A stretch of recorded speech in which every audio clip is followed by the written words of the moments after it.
പ്രിയമുള്ളവരെ, എൻ്റെ പേര് PS ഗോപാലകൃഷ്ണൻ. 40 വർഷമായിട്ട് LICയിൽ ഏജൻ്റായിട്ട് വർക്ക് ചെയ്യുന്നു.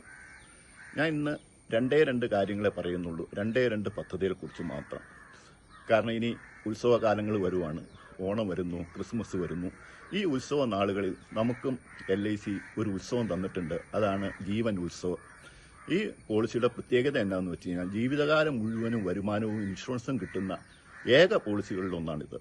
ഈ പോളിസിയിൽ നമുക്ക് കുട്ടികളുടെ പേരിൽ ഏറ്റവും പ്രാധാന്യമായിട്ട് പെൺകുട്ടികളുടെ പേരിൽ ഈ പോളിസി എടുത്തു കൊടുത്തു കഴിഞ്ഞ് കഴിഞ്ഞാൽ അവർക്ക് ജീവിതകാലം മുഴുവൻ വരുമാനം കിട്ടും. ഇന്ന് നമ്മൾ പത്രങ്ങളിൽ കാണാറുണ്ട് സ്ത്രീധന പീഡനം, ആത്മഹത്യ, അല്ലെങ്കിൽ അവിടെ ഉപദ്രവിക്കില്ല, എല്ലാം കാണാനുണ്ട്. ഇത് ഒഴിവാക്കി കിട്ടും അവർക്ക് സ്ഥിരമായിട്ടൊരു വരുമാനം ഉണ്ടെങ്കിൽ.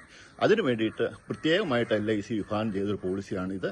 ഉദാഹരണം പറയുകയാണെന്നുണ്ടെങ്കിൽ 5 വയസ്സായ ഒരു പെൺകുട്ടിയുടെ പേരിൽ നമ്മളൊരു പോളിസി എടുത്ത് കൊടുത്തു കഴിഞ്ഞ് കഴിഞ്ഞാൽ 1 ലക്ഷം രൂപ വെച്ച് അവരുടെ പേരിൽ നമ്മൾ 10 കൊല്ലത്തേക്ക് അല്ലെങ്കിൽ 11 കൊല്ലത്തേക്ക് അടച്ചു കഴിഞ്ഞ് കഴിഞ്ഞാൽ 18ാമത്തെ വയസ്സ് മുതൽ എല്ലാ ജീവിതകാലം മുഴുവൻ 1 ലക്ഷം രൂപ വെച്ച് അവർക്ക് കിട്ടിക്കൊണ്ടിരിക്കുകയും ചെയ്യും. അതുപോലെ തന്നെ ഇൻഷുറൻസ് കവറേജും ഉണ്ടാവും.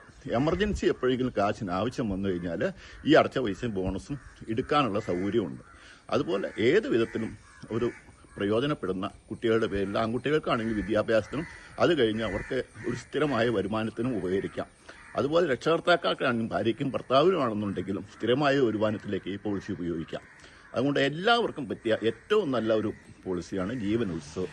ഇനി രണ്ടാമത് പറയുന്നത്, ഇപ്പം പ്രായം കൂടിയ ആൾക്കാർ റിട്ടയർമെൻ്റ് ഒക്കെ കഴിഞ്ഞ് കുറച്ച് പൈസ കയ്യിലുണ്ടെങ്കിൽ ഈ സൊസൈറ്റിയിലും അവിടെ ഇവിടെയൊക്കെ കൊണ്ടുപോയിട്ട് കളയാതെ LICയിൽ ആ പൈസ നിക്ഷേപിക്കുകയാണെങ്കിൽ, ഉദാഹരണത്തിന് 11 ലക്ഷം രൂപ 5 കൊല്ലം ഡെഫറൻറ്റ് പീരീഡ്, 5 കൊല്ലം കഴിഞ്ഞിട്ട് അതിൻ്റെ റേറ്റ് കിട്ടുള്ളൂ.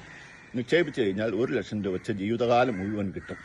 എപ്പോഴെങ്കിലും പൈസയ്ക്ക് ആവശ്യം വന്നാൽ ഈ പൈസ നമുക്ക് തിരിച്ചെടുക്കാനുള്ള നേരത്തെ പെൻഷൻ പദ്ധതിയിലോ പറ്റില്ലായിരുന്നു. ഇപ്പോൾ നമുക്ക് അടച്ച പൈസ കൂടുതൽ തന്നെ നമുക്ക് തിരിച്ചെടുക്കാം.